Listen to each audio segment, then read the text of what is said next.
Hola chicos, buenas noches. Espero que se encuentren muy bien.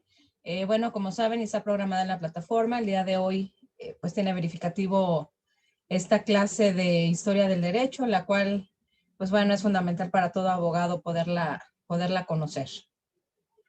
De igual manera les comento que se está grabando esta clase para que la puedan ver posteriormente sin ningún problema en su plataforma.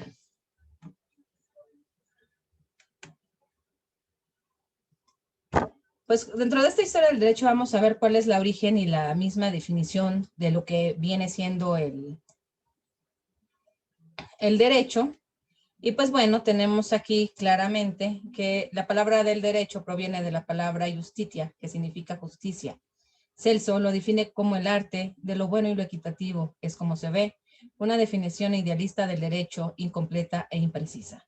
El derecho romano se considera la fuente básica del derecho latino, internacionalizado desde su formación por su influencia en otras legislaciones a base de su sensatez y mesura. Fue esencialmente práctico y procesalista, no abstracto, como se suele verse en el derecho, con un sentido práctico muy especial y un sentido ultraactivo y perdurable hacia el futuro. Roma elaboró a través de sus jurisconsultos, durante el tiempo de su florecimiento o aún en su decadencia, un conjunto de normas racionales ajustadas a las necesidades de la vida de una excelente perfectibilidad que han vencido los cambios del tiempo. Sus formas han cambiado, pero su esencia ha perdurado.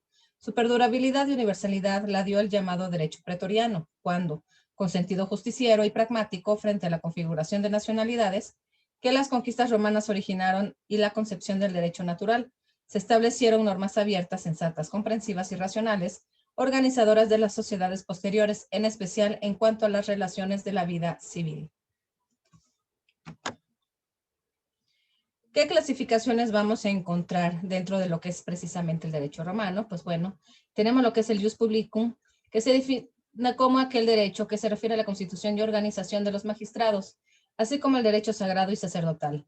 Con otro sentido, se estimó derecho público a las normas jurídicas que, formando parte del jus privatum, es decir, el derecho privado, se caracterizan por su carácter imperativo y que las partes no pueden voluntariamente modificar. El jus privatum, definido como el derecho que atañe se refiere a la utilidad de los particulares, su familia, los demás hombres a través de los negocios jurídicos o convenios que en tales intereses se concretan, como por ejemplo precisamente los contratos, aunque en ese tiempo únicamente se estipulaban de manera de palabra. Y como dicen por ahí, la palabra era ley y se tenía que respetar.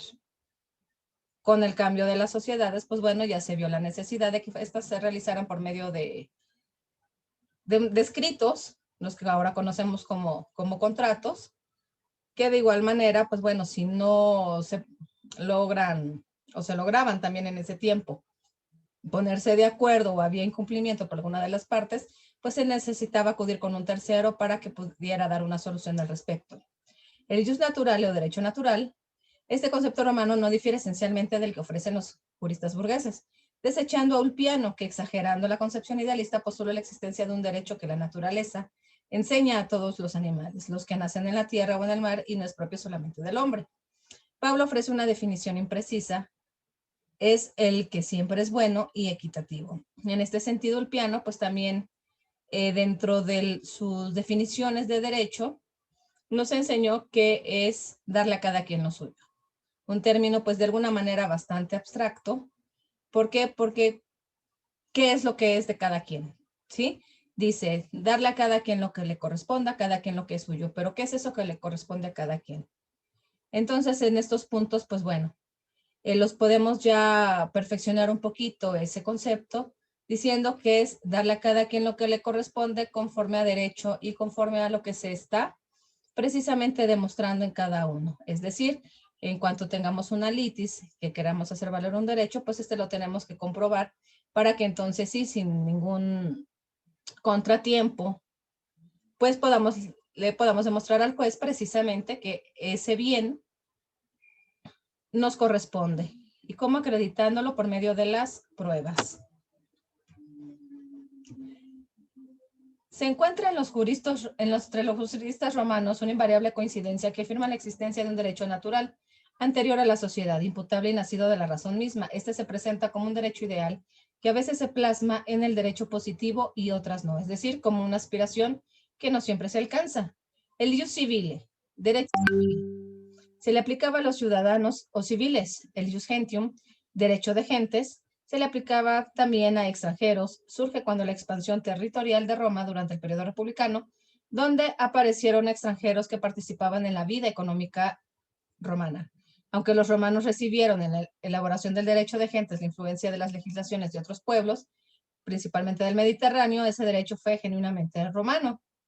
Y en este sentido, pues bueno, también podemos ver cómo se ha adoptado esta forma del derecho de gentes, cuando en nuestra constitución política simplemente está establecido que cualquier persona precisamente que se encuentre dentro de nuestro territorio, pues se le van a aplicar las mismas leyes como si fuera un nacional. El status civitatis, que es el estado ciudadano. Integraban políticamente la ciudad, al principio eran solo los patricios, miembros de una gens, curia, tribu o centuria, que posteriormente lograron esta condición de plebeyos. Los plebeyos, perdón. No ciudadanos estaban privados de ventajas que confiere el derecho de ciudadanía romana.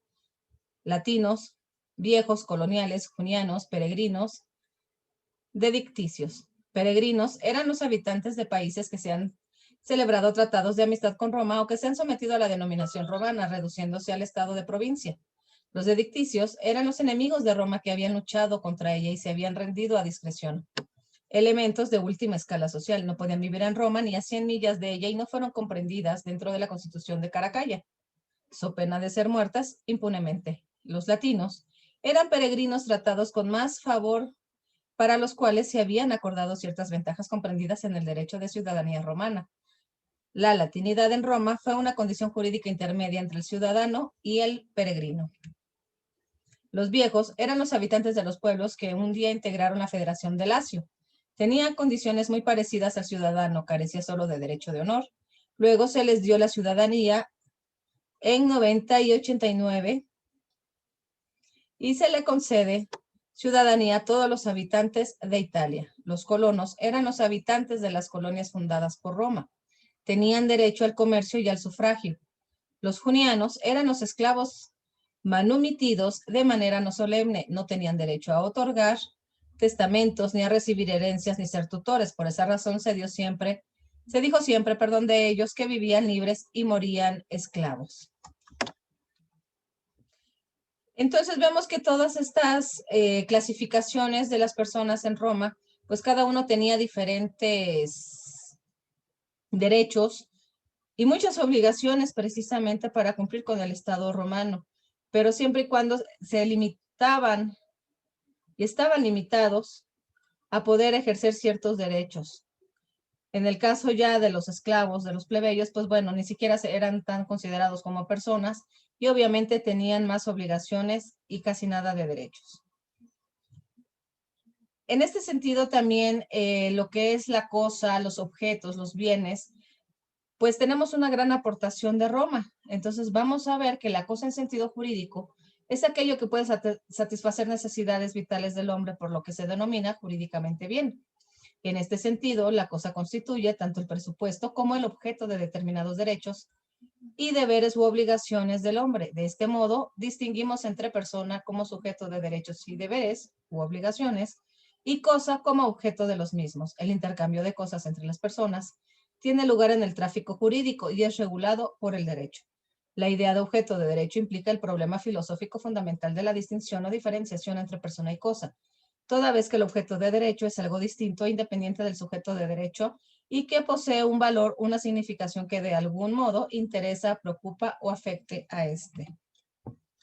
Toman la denominación de obligaciones civiles todas aquellas que establecen entre el acreedor y el deudor de la obligación una ligazón o vínculo legal que le permite al acreedor recurrir a la justicia si el deudor no cumple voluntariamente para que lo haga en forma coactiva o coercitiva, recordando que este término pues obviamente es una facultad del Estado de poder aplicar la fuerza en caso necesario para hacer cumplir algún ordenamiento judicial. Las obligaciones civiles son la regla, mientras que las que no permiten recurrir a los órganos jurisdiccionales, o al menos impiden que la acción prospere, son las denominadas obligaciones naturales, entre las cuales podemos poner como ejemplo una deuda que ya prescribió por haber pasado el plazo legal establecido para su reclamo por motivos de brindar seguridad jurídica y estabilidad a ciertas situaciones de derecho. En este punto podemos tomar un principio general de derecho que es de que no se puede aplicar alguna norma en perjuicio de persona alguna de manera retroactiva. Las obligaciones civiles pueden nacer de la propia voluntad de las partes que deciden realizar un acuerdo contractual. Por ejemplo, si una persona le vende a otra una cosa, estará obligada a entregársela y la otra a pagar el precio estipulado. Pueden surgir además de la ley, como sucede, por ejemplo, con las obligaciones de pagar alimentos que tienen determinados parientes. Y otra fuente importante, aunque por fortuna no tan frecuente, son los delitos. Pues quien los comete se convierten en un deudor de su víctima o herederos por el daño que les causó. Los cuasidelitos, que en sede civil son los hechos ilícitos que se hacen mediando imprudencia, la culpa, también dan lugar a las obligaciones civiles. Esto todo, más que nada, para efectos de reparación del daño. Vamos a encontrar también otros conceptos, como es la servidumbre, en el cual es el derecho real perpetuo o temporario sobre un inmueble ajeno, en virtud del cual se puede usar de él o ejercer ciertos derechos de disposición o bien impedir que el propietario ejerza alguno de sus derechos de propiedad. La clasificación, la más importante de las servidumbres, es la que distingue entre reales y personales.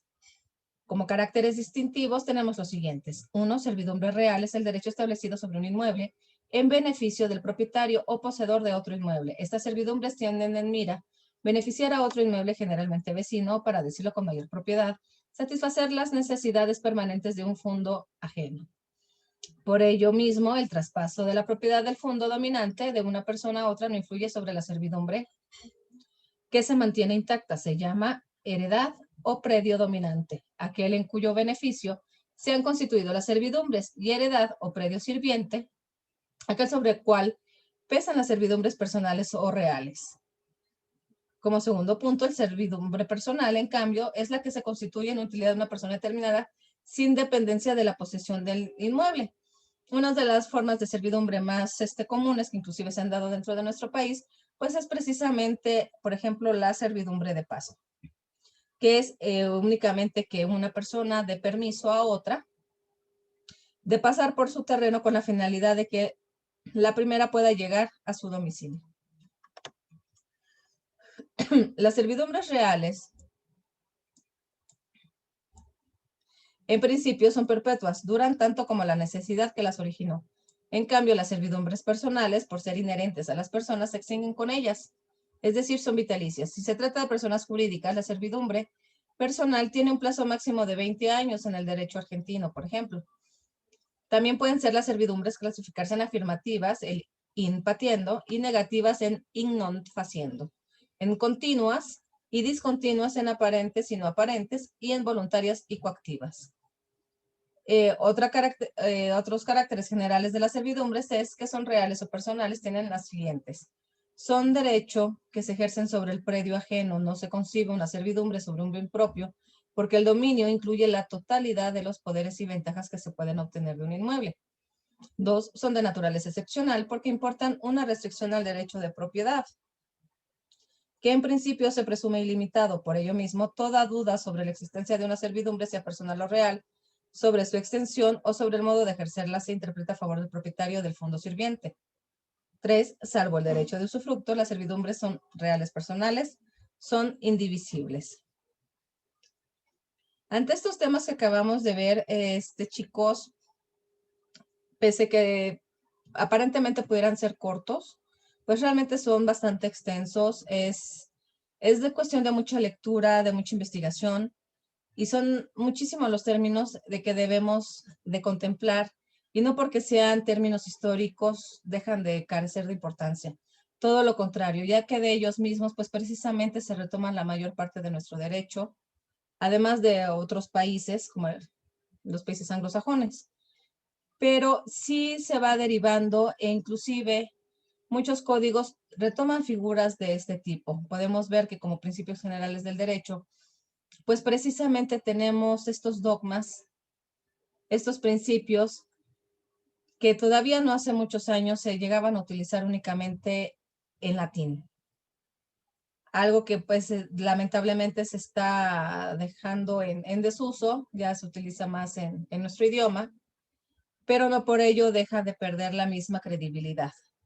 Como por ejemplo, pues es el indubio pro reo, a favor del acusado, prima tempo, prima jure, primero en tiempo, primero en derecho, sino que son muchísimos más que podemos nosotros encontrar y son muy interesantes, puesto que precisamente Roma le daba esta importancia a sus ciudadanos.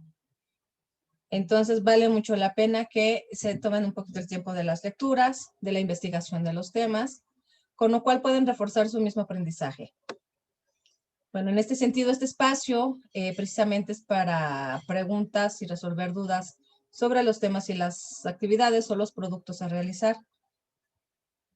Ahorita que va a quedar la grabación en la plataforma, pues bueno, les recuerdo que ante cualquier duda que tengan, sigo a sus órdenes. Me pueden enviar un correo institucional o en su defecto los mensajes por medio de la plataforma. Les agradezco muchísimo su atención a la presente. Espero que les sea de utilidad estos temas que acabamos de ver en las diapositivas y sigo a sus órdenes en lo que dura la materia. Todavía nos faltan 3 semanas más, chicos. Así que les deseo la mejor de las suertes. Saludos.